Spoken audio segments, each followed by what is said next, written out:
Estou de volta ao estúdio, cheio de esperança e convicção de que as informações e inspirações que vocês acabaram de receber lhes proporcionaram novas perspectivas sobre o que a vida tem a oferecer. Agora recomendo a vocês que apertem os cintos e se aprontem para usar um novo espetacular par de óculos que vai ajudar a mudar seu ponto de vista sobre muitas coisas.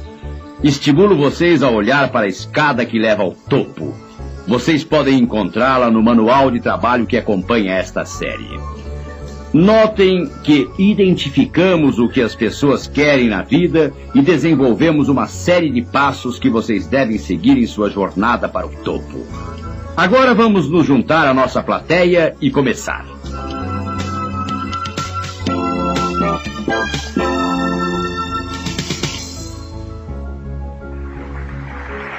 Temos tantas habilidades de comunicação e, apesar disso, temos mais dificuldades com ela do que antes. Todos usam relógio, mas ninguém tem tempo. Precisamos começar a explorar essas áreas. Havia uma senhora de Dallas que foi ao advogado tratar de seu divórcio. O advogado perguntou: qual é o problema? Ela começou a divagar. Ele disse: não, a senhora precisa ser mais específica. Ela disse: como assim? Ele respondeu: a senhora tem algum motivo? Ela disse: bem, na verdade temos 40 hectares ao norte da cidade. Ele disse: não, não é disso que estou falando. Ele disse: existem problemas pessoais? Ela respondeu: como, por exemplo? O advogado respondeu: vocês têm algum ressentimento? Ela disse: não, mas nós temos um galpão bem do lado da nossa casa. E ele disse: bem, senhora, vou lhe fazer uma pergunta. Ele já bateu na senhora? Ela disse: ah, não, eu me levanto todo dia pelo menos 1h30 antes dele acordar. O advogado disse: a senhora se considera responsável pelas dificuldades? Ela disse: como assim? Ele disse: bem, por exemplo, você às vezes acorda de mau humor? Ela disse: ah, não, eu deixo ele levantar quando quiser. E o advogado disse: e por que a senhora quer o divórcio? Ela disse: olha, esse homem não sabe se comunicar. Existem muitas pessoas que não sabem se comunicar. Existe toda a tecnologia e eu acredito em muitas dessas coisas, mas o toque pessoal ainda é muito importante. Outro dia respondi a um telefonema, isso foi há umas 6 ou 8 semanas, e a pessoa que atendeu disse 286-7145. Eu falei: estou retornando o telefonema de John Anderson. E a pessoa disse: quem está falando? E eu respondi: é 233-9191. Muitas vezes nós nos comunicamos sem dizer nada. Há alguns meses, a Ruiva e eu começamos a fazer algo muito simples todas as noites. Antes de apagar a luz, nós nos olhamos intensamente, com muita calma. Estamos de férias este verão e viajando bastante para a costa oeste. Uma noite em que tínhamos viajado bastante para chegar a um determinado lugar, estávamos muito cansados. Deitamos e apagamos a luz logo em seguida. A Ruiva sentou na cama e disse: você não olhou para mim. Eu disse: amor, olhei sim. Ela disse: ah, não, não olhou. E eu disse: eu lhe garanto que com certeza olhei para você. Ela disse: muito bem, que tal lhe pareço? E eu respondi: você está linda, maravilhosa, muito sexy. Ela me disse: você olhou mesmo. Comunicações tremendamente importantes. Vou lhes contar sobre uma mensagem que está sendo comunicada que me perturba. Vocês sabiam que em 1990 a camiseta mais vendida no Japão tinha os dizeres: somos o número 1? Vocês sabiam que em 1990 a camiseta mais vendida nos Estados Unidos era perdedor e orgulhoso disso? Vou perguntar uma coisa. Se alguém viesse procurar emprego em sua empresa, vocês o escolheriam se ele estivesse usando essa camiseta? Quantos de vocês dariam um emprego a essa pessoa? Ok, vou fazer uma pergunta. Se vocês soubessem que essa era a atitude da pessoa, mesmo se não estivesse usando a camiseta perdedor e orgulhoso disso, vocês lhe dariam um emprego? O que vocês estão dizendo é que a atitude da pessoa é realmente importante. É isso que querem me dizer? Agora vou explicar por quê. Se você nasceu fora dos Estados Unidos e veio para cá, você tem 4 vezes mais chance de ficar milionário do que se tivesse nascido aqui. Isso é verdade, independentemente de você ser negro, branco ou qualquer outra coisa. Não importa de que continente está chegando, se é homem ou mulher. Aprendi isso em 1 minuto de uma menina de 4 anos. Alguns meses atrás eu estava em Dallas me aprontando para pegar um voo para Virgínia, onde ia apresentar um seminário. Entramos no avião, eram mais ou menos 3 horas da tarde. Acho que me sentei na poltrona 2C. Sei que era na segunda fileira e que era no lugar C. Logo atrás de mim sentaram-se uma mãe e suas 3 filhas. Eu já estava bem acomodado quando a mãe entrou carregando o bebê. Uma criança pequena vinha logo atrás e em seguida vinha a menina de 4 anos. A mãe e as 2 menores sentaram-se logo. Quando entrou no avião, a menina de 4 anos parou, não sei porquê. Como vocês sabem, eles abastecem a comida no avião na mesma área em que a gente entra, mas do lado oposto. A menina parou, colocou suas mãos no colo, acima dos joelhos. Quando olho para crianças assim, percebo que elas não possuem nenhum bem material. Esse era provavelmente seu primeiro voo. Ela ficou olhando para todas aquelas pessoas trabalhando e não sei o que ela estava pensando, mas ela parou lá uns 5, 10 ou 15 segundos. Depois ela olhou para a esquerda, para a cabine. Lá estavam 3 figuras impressionantes, com seus uniformes condecorados, como sabem. Lá dentro existem algumas alavancas, 4 luzes coloridas que piscam e a parafernália de dezenas de aparelhos que existem num avião. Suspeito que a menina de 4 anos nunca tinha visto tantos aparelhos eletrônicos na vida. Ela ficou observando uns 15 ou 20 segundos. Então ela se virou e seus olhinhos estavam enormes. Ela olhou para o corredor do avião e a esta altura sua mãe e suas 2 irmãs já estavam bem acomodadas. Para trás no avião não existe nada, exceto a fuselagem e muitas poltronas. Ela olhou para tudo e disse: "Meu Deus!" É isso que os imigrantes dizem quando chegam aos Estados Unidos. Meu Deus! Quando foi a última vez que você disse "meu Deus" ao chegar ao seu trabalho? Quando você acordou e olhou à sua volta, quando você viu o que a América tem para oferecer. Há uns 2 meses atrás eu estava em Nova Orleans e peguei um táxi do hotel para o aeroporto. Conversei com o motorista e percebi imediatamente que ele não era do Alabama. Quero dizer, de seu bonito sotaque, podia-se deduzir logo que ele era da Nigéria. Então perguntei: "Vou fazer uma pergunta. Há quanto tempo o senhor está aqui?" 12 anos, ele respondeu. Além de dirigir um automóvel, perguntei: "O senhor também estuda?" Sua resposta: "Ah, sim." Ele disse: "De fato, vou terminar meu doutorado em outubro, e minha esposa já tem seu título de mestre." E eu disse: "Conte-me sobre seus pais." A resposta: ambos eram analfabetos. Ele disse: "Quando eu estava no jardim de infância, da primeira vez que levei lição de casa, percebi que nenhum deles sabia ler ou escrever, porque não conseguiam me ajudar com a lição." E ele disse: "Aos 5 anos de idade, naquele dia, decidi que obteria uma educação maravilhosa." Eu disse: "Isso é muito incomum para uma criança de 5 anos." Sua resposta: "Bem, não sei porquê, mas achei que tinha que obter essa educação." E eu respondi: "Quantos filhos você tem?"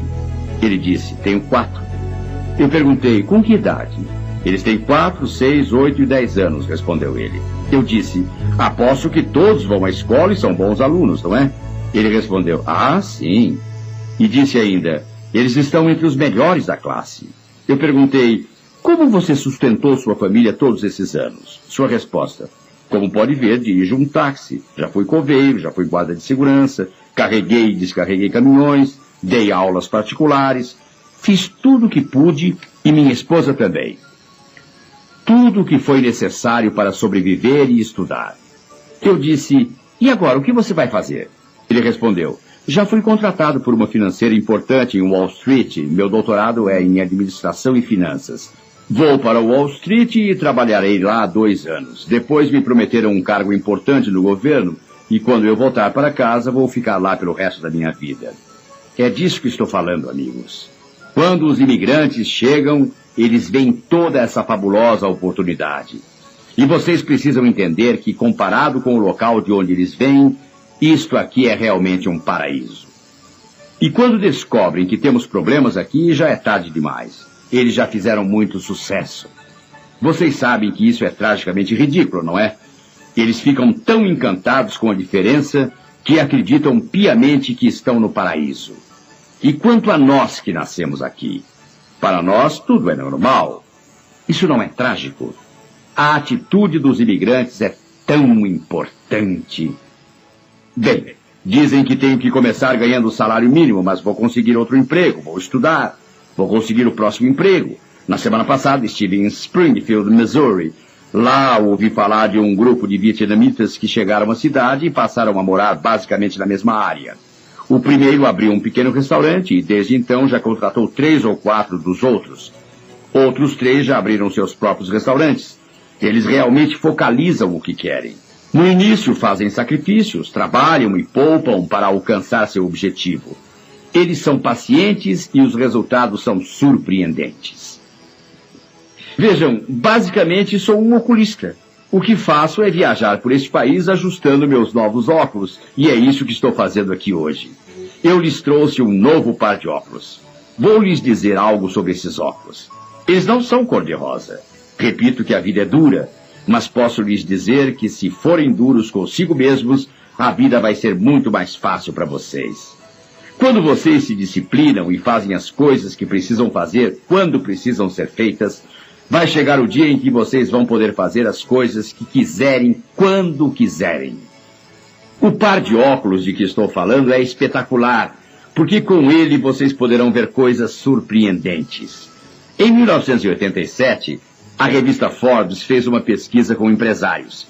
Eles descobriram que a maioria deles ganhou seu dinheiro quando mudou para uma nova cidade.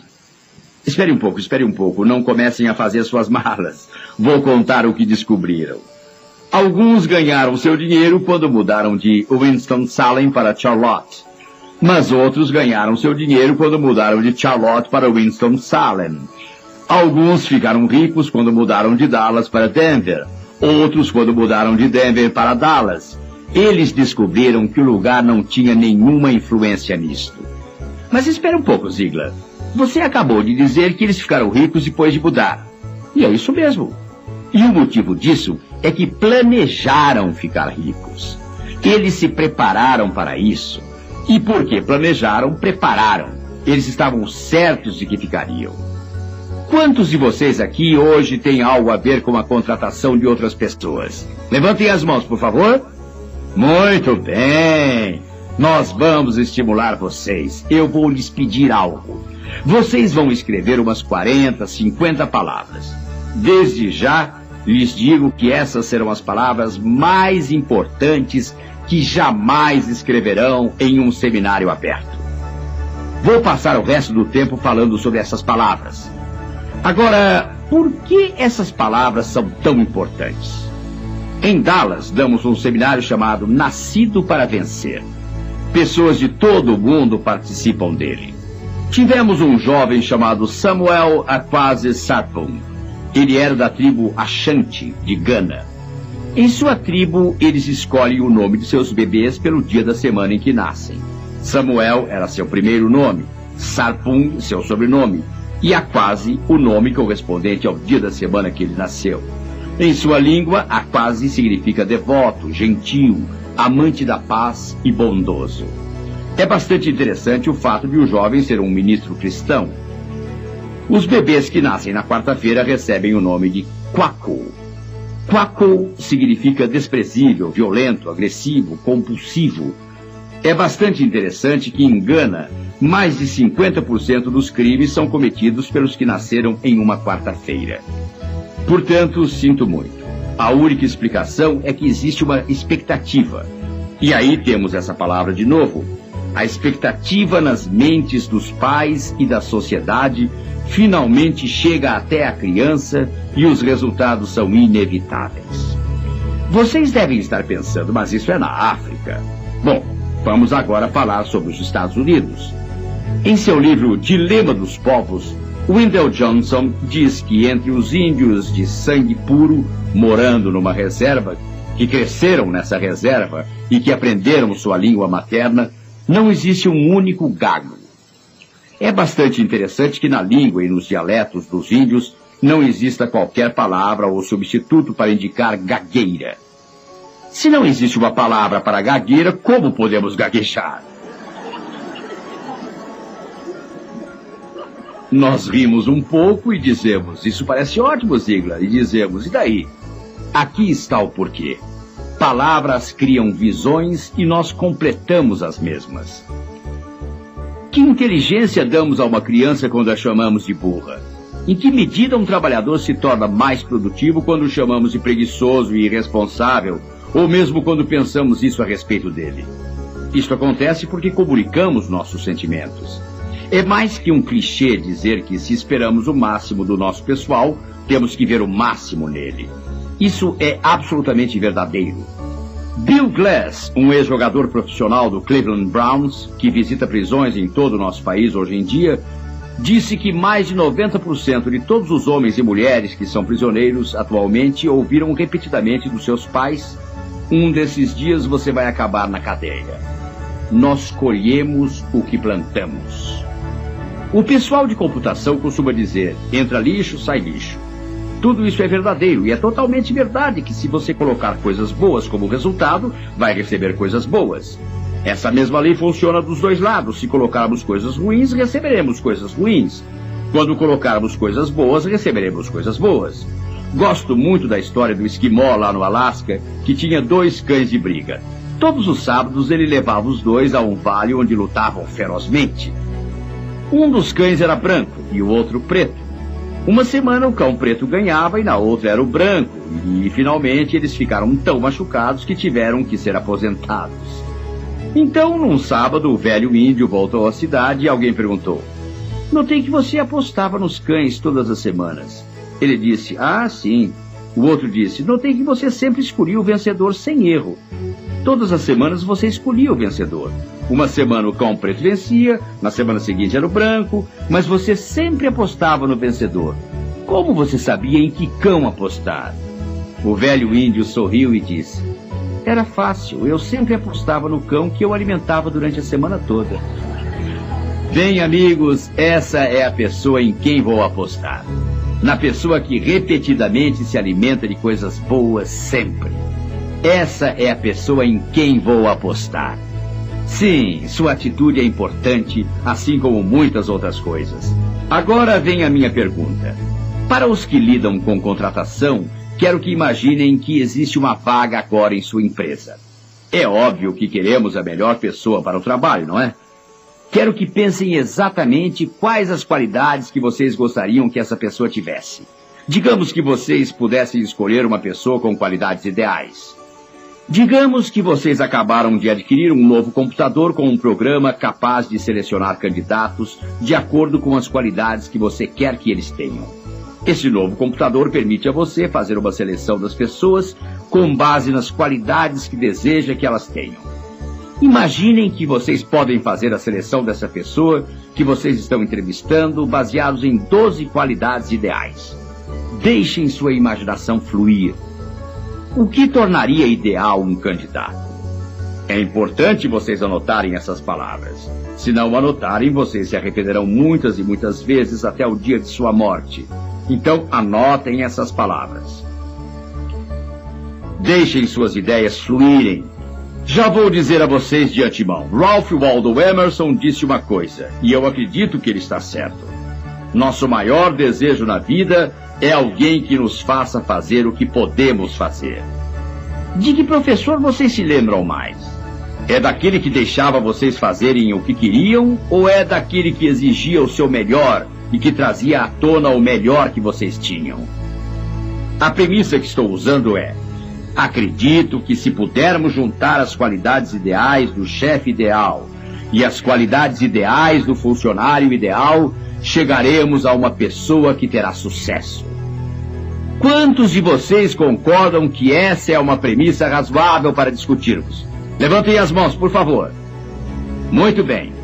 Agora eu estimulo vocês, enquanto falo essas palavras, estimulo vocês a anotar, ou enquanto vocês dizem as palavras, digo que devem anotar todas, simplesmente porque não irão conseguir ler todas quando eu terminar.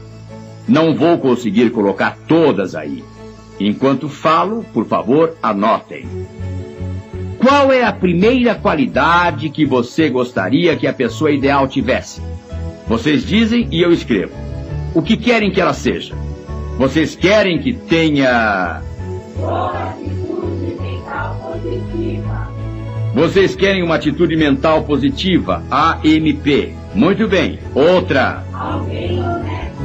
Outra, continuem. Alguém que seja leal, alguém que seja entusiasmado, alguém que tenha fé. Ouvi outra, mas não entendi. Repita.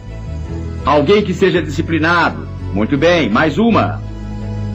Alguém que tenha vontade, o desejo de ser ambicioso. Muito bem. Outra. Repita. Alguém em quem se pode confiar. Muito bem. Alguém que seja motivado. Correto. Outra. Alguém com integridade. Muito bem. Aliás, pessoal, existe uma diferença entre honestidade e integridade. Em nosso mundo de hoje, muita gente pensa em honestidade como algo que deve ser transparente. Essa roupa que você está usando é horrível. Bem, quero dizer, você me perguntou e eu disse, fui honesto com você. Vamos pensar sobre isso um momento. Esterco é algo totalmente honesto. Mas, na maioria das circunstâncias, não tem muita integridade. Então, estamos falando de duas coisas diferentes aqui. E queremos discutir isso hoje. Muito bem. Digam outra qualidade. Confiável. Muito bem. Continuem. Alguém com capacidade de aprender. Certo. A maior sala do mundo é a sala de autodesenvolvimento. Tanta gente está tão presa às suas próprias maneiras de agir, suas mentes são tão estreitas que conseguem olhar pelo buraco de uma fechadura com os dois olhos de uma só vez. E sei que vocês notaram isso. Invariavelmente, uma mente estreita e uma cabeça dura estão na mesma pessoa. Muito bem. Outra qualidade. Alguém que seja escrupuloso. A outra palavra que sei escrever. Sinceridade. Muito bem. Escrúpulos. Outra ideia. Alguém que seja objetivo. Ótimo. Outra. Alguém recomendado por um funcionário. Alguém focalizado. Outra. Repita. Alguém que seja eficiente. Muito bem. Outra. Alguém que se comprometa. Muito bem. Continuem. Alguém que seja organizado.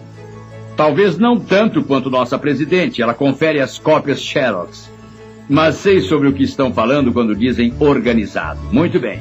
Alguém que se preocupe. Mais uma. Alguém que seja confiante. Vou fazer uma coisa que faço sempre que falam de alguém confiante. Vou juntar uma palavra que se chama modéstia. E isso quer dizer alguém que seja modesto, porque confiança sem modéstia é arrogância. E é aí que o Buster Douglas derruba o Mike Tyson. Mas se a gente juntar modéstia, temos um vencedor de classe mundial. Quero ouvir mais. Alguém com senso de humor, muito bem. Outra. Alguém com respeito. Em outras palavras, alguém que leva um tipo de vida que permite que você o respeite.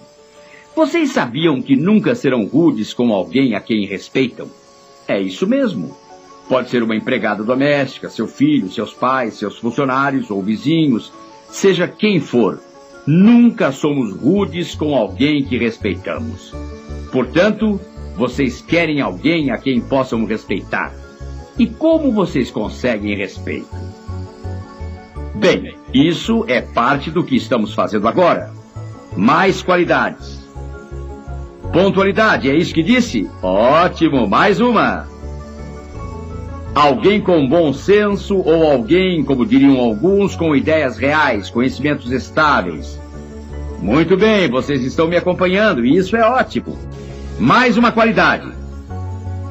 Alguém que seja persistente. Alguém que seja consistente. Mais uma. Alguém criativo. Alguém com uma boa autoimagem. Mais uma. Alguém de mente aberta. É isso aí. Outra. Alguém com energia.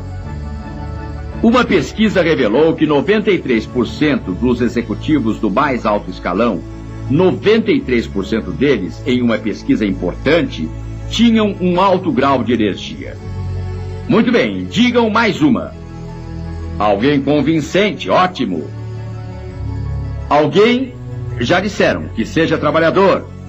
Vocês sabem que muita gente deixa de procurar emprego quando começa a trabalhar, não é? Existe um homem que, quando lhe perguntaram há quanto tempo trabalha em sua empresa, respondeu: desde que ameaçaram me despedir. Esse não é o tipo de pessoa que vocês querem em sua folha de pagamento. Muito bem, temos espaço para mais algumas. Bom senso, essa já está aqui. Outra, alguém que seja compreensivo. Muito bem, outra. Alguém que tenha boa presença, ótimo. Mais uma. Alguém que seja inovador. Acho que a criatividade se aproxima bem disso. Fala em outra. Limpo, está bem. Infelizmente estamos rindo dele, mas não é engraçado. Está bem. Vou colocar mais uma ou duas aqui. Alguém que seja paciente. Outra. Alguém que seja um bom ouvinte. Ótimo. Vamos contar. Temos 2, 4, 6, 8, 10, 12, 14, 16, 18, 20, 22, 24, 26, 28, 30, 32, 34, 36, 38. Certo? 39. Agora vou fazer uma pergunta. Quantos de vocês acreditam que alguém com todas essas qualidades necessariamente será bem-sucedido na vida? Levantem as mãos. Todos levantaram. Quantos de vocês acreditam que alguém com essas qualidades seria capaz de se relacionar com a pessoa com quem vocês se casaram? Quantos acreditam que, se tivessem essas qualidades, a pessoa com quem se casaram se daria bem com vocês? Quantos de vocês acreditam que, se seus filhos tivessem todas essas qualidades, eles seriam crianças agradáveis? Quantos de vocês acreditam que, se as pessoas levassem essas qualidades ao local de trabalho, elas teriam boas chances lá? Levantem as mãos. Quantos acreditam que, se elas decidissem entrar na política, não seriam apenas políticos, mas chegariam a estadistas? Muito bem. Agora, pessoal, vamos ver se podemos fazer algo que é de extrema importância. Vocês sabem que há 2 candidatos a presidente dos Estados Unidos que estão tendo um pouco de dificuldade para identificar valores familiares. A imprensa está se divertindo muito com esses assim chamados valores familiares, porque não aprova alguns dos valores sobre os quais você e eu concordamos. Vou lhes perguntar se esses valores transformariam as pessoas em maridos melhores, esposas melhores, pais melhores, crianças melhores. Esses não são valores familiares? Viram o que fizeram hoje? Vocês identificaram o que são valores familiares. Segunda pergunta. Visto que essas qualidades fariam vocês serem bem-sucedidos profissionalmente, também são valores profissionais, não é assim? Muito bem. Pergunta seguinte. Como eles trariam sucesso a um político? Também são valores governamentais, não são? O resultado, a questão na verdade é que não existem valores familiares ou valores profissionais ou valores governamentais. Esses são valores de vida. Não existe possibilidade de separá-los. Eles são um só. Muitas vezes as pessoas dizem: nunca levo meus problemas pessoais ao trabalho. Sim, mas como já se disse antes, a gente mente sobre muitas coisas. Se você teve uma briga com seu companheiro, vai nos dizer que isso não vai afetar a sua produtividade no trabalho? Se for promovido no trabalho, vai me dizer que não vai chegar em casa entusiasmado? Se for demitido, vai tentar me dizer que isso não vai afetar sua atitude em casa? Você não pode separar isso. Todos são um só. O sucesso é um grupo. Com isso quero dizer que você move tudo junto, na mesma hora. As pessoas que acreditam que ganharão seu dinheiro e depois voltarão a ser éticas estão erradas. As provas disso são esmagadoras. Meus amigos, se vocês juntarem tudo, e com isso quero dizer, se decidirem lutar pela qualidade de vida em primeiro lugar, acabarão ganhando mais dinheiro. Se escolherem uma vida razoável para mais tarde recuperar a qualidade, não. Sucesso e qualidade de vida são uma coisa só. Por que estou dizendo isso? Talvez não acreditem, mas na edição de maio de 1989 da revista Psicologia Hoje, publicaram uma pesquisa sobre 1.369 presidentes de grandes empresas que ganham, em média, $356 mil por ano. Sua principal qualidade, sua integridade. Sua principal prioridade, sua família. Mais de 90% deles fazem exercícios regularmente. Menos de 10% fumam. O que estou vendo é equilíbrio. Outra pesquisa feita com 1.361 vice-presidentes, feita pela Korn Ferry International, em conjunto com a Escola de Administração da Universidade da Califórnia, 87% deles ainda permanecem casados com seus primeiros companheiros. 89% deles são católicos, judeus ou protestantes. Sua principal prioridade é sua família. Sua maior qualidade é a integridade. Juntem tudo isso. Vamos agora examinar essas qualidades e ver se podemos determinar quais são elas. Essas qualidades são atitudes ou habilidades? Algumas são habilidades, outras atitudes, ou ainda ambas. Então vamos discuti-las. Vamos ver. Acho que dissemos que havia 39, não é? Quando eu disser a palavra, e isso é muito importante, preciso das respostas de todos. Portanto, quando eu disser a palavra, falem alto. É uma atitude ou uma habilidade? Um lado da sala poderá dizer que é atitude, e o outro poderá dizer que é habilidade. Não deixem os outros intimidarem você. Preciso ouvir todos. Atitude mental e positiva. Isso é atitude ou habilidade? Atitude. Atitude. Honestidade? Atitude. Lealdade? Atitude. Entusiasmo? Atitude. E habilidade? Atitude. Vontade? Atitude. Vamos, precisamos de ajuda. Confiável? Atitude. Motivado? Atitude. Integridade? Atitude. Confiável? Atitude. Pode ser ensinado? Atitude. Sincero? Atitude. Sincero? Atitude. Objetivo? Atitude. Alguém disse habilidade? Generoso? Atitude. Vamos, preciso de ajuda. Rápido! Rápido! Alguém disse habilidade. Eficiente. Atitude. Limpo. Atitude. Alguém está dizendo atitude, outros dizem habilidade. Alguém que é paciente. Atitude. E comprometido. Atitude. E organizado. Habilidade. Aqui temos ambas. Preocupado. Atitude. Confiante. Atitude. Modesto.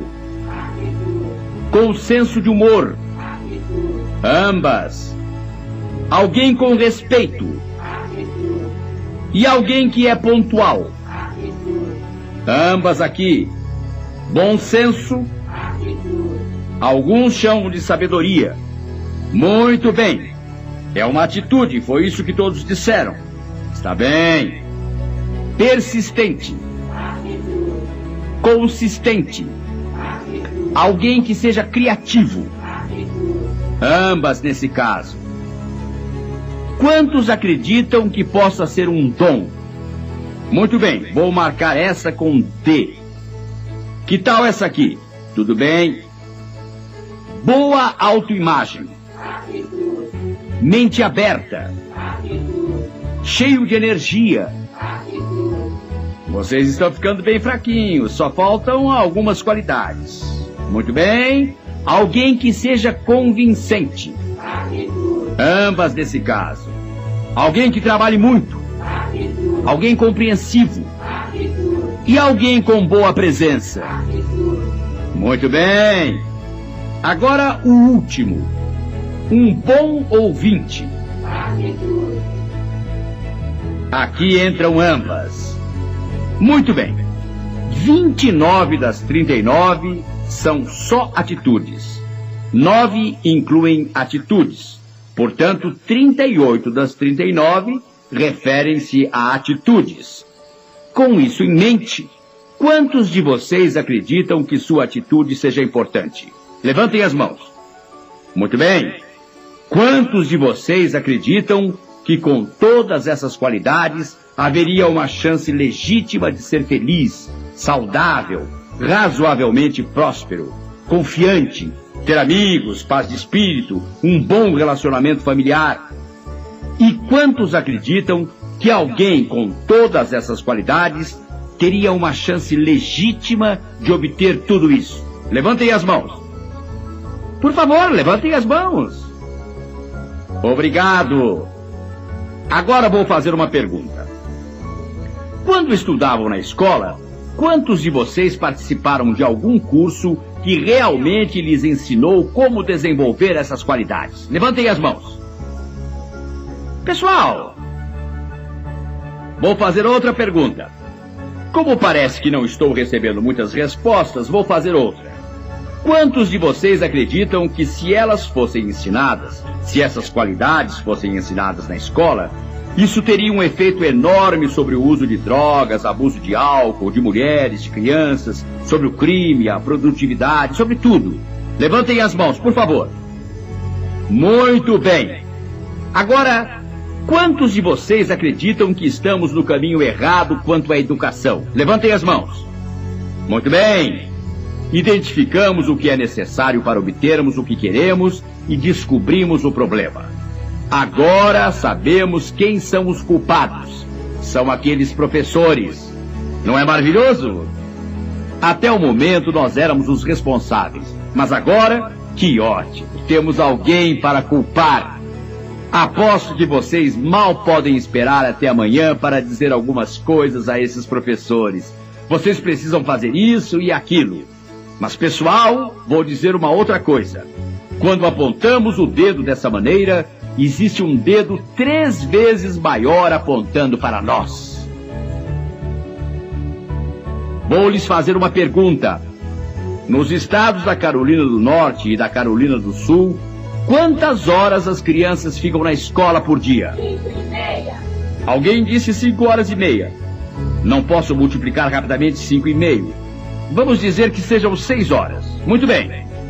Quantos dias por ano as crianças frequentam a escola? 180. Está bem. Isso significa que as crianças ficam na escola 1.080 horas por ano. E 72% desse tempo estão em aula. O restante do dia estão recebendo informações no recreio ou na hora do almoço e indo de uma sala de aula para outra. Seus pais e mães conviveram com eles 40.000 horas antes que os professores tivessem contato com eles. Com isso em mente, combinado com o fato de que as crianças adquirem entre 60% e 65% de seu vocabulário até completarem 3 anos, 80% do seu caráter até completarem 5 anos e 90% de sua personalidade até completarem 7, quantos de vocês acham que o papai e a mamãe devem assumir parte da responsabilidade por ensinar essas coisas? Está bem. Agora, quantos de vocês acreditam que seria uma boa ideia a mãe e o pai adquirirem algumas dessas qualidades antes de começar a ensiná-las? Que nome vocês dão a alguém que diz uma coisa e faz outra? Hipócrita. Como sabem, hipócrita é alguém que não é ele mesmo aos domingos. Acho muito engraçado as pessoas dizerem: eu não vou à igreja porque lá só tem um monte de hipócritas. Sempre respondo: meu amigo, não deixe isso impedir você. Sempre temos lugar para mais um. Matematicamente falando, se um hipócrita estiver entre você e Deus, isso significa que o hipócrita está mais próximo de Deus que você. Está bem? Vou contar a vocês uma coisa que li em minhas pesquisas esta semana. Nathaniel Hawthorne disse algo que acredito seja significante. Ele explicou por que a hipocrisia é tão destrutiva. É porque nenhum homem consegue usar uma máscara durante um tempo considerável para si mesmo e outra para os outros, sem no final se confundir quanto a qual delas é a verdadeira. Acho que nunca ouvi palavras tão verdadeiras. No final desse seminário, vamos voltar a isso. Os que não tiverem tomado nota, talvez queiram fazer isso agora. Está bem? Vamos discutir essas qualidades. Estou supondo aqui e quero lhes fazer algumas perguntas.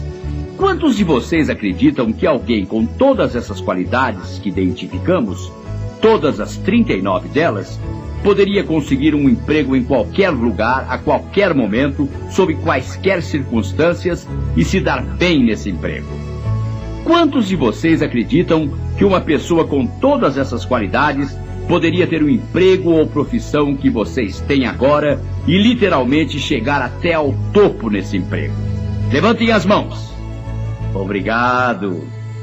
Meus amigos, vamos examinar isso de novo, porque estou fazendo uma suposição básica, que é: estou supondo que se vocês quisessem ser médicos, entenderiam claramente que mesmo com essas qualidades, precisam estudar medicina e aprender como ser um médico. Isso é verdade, não é? Vocês querem ser pilotos? Mesmo com essas qualidades, precisam tirar o brevet. Se quiserem ser vendedores excepcionais, precisam aprender os procedimentos e técnicas de venda. Isso é verdade. Se quiserem ser melhores pais ou mães, precisam aprender como. Se quiserem ser professores, precisam ir para a universidade e aprender como se tornar um professor. Mas a pergunta é: quantos de vocês acreditam que essa é uma base inicial que produzirá um melhor professor, médico, pai, mãe, piloto ou vendedor? Quantos de vocês acreditam que isso é verdade? Novamente, você tem que ser antes de fazer. E você tem que fazer antes de poder ter.